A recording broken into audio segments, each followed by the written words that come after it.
வணக்கம்.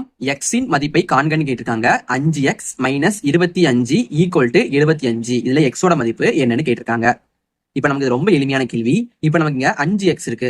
இப்ப நம்ம எக்ஸ் கூட உள்ளதை அப்படியே வச்சுக்கிட்டு எக்ஸுக்கு பக்கத்துல உள்ள இந்த மைனஸ் 25 ஈக்குவல்ட்டுக்கு இந்த கொண்டு வர போறோம்.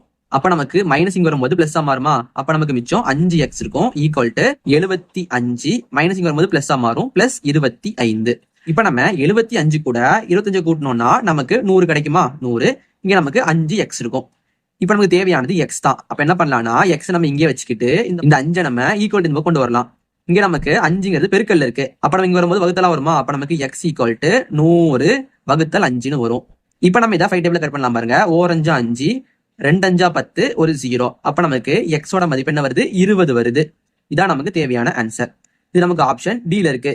இதே மாதிரி 4x மைனஸ் 50 ஈக்குவல் டு 150ல x ஓட மதிப்பு என்ன வருது நீங்க கீழே கமெண்ட் பண்ணுங்க.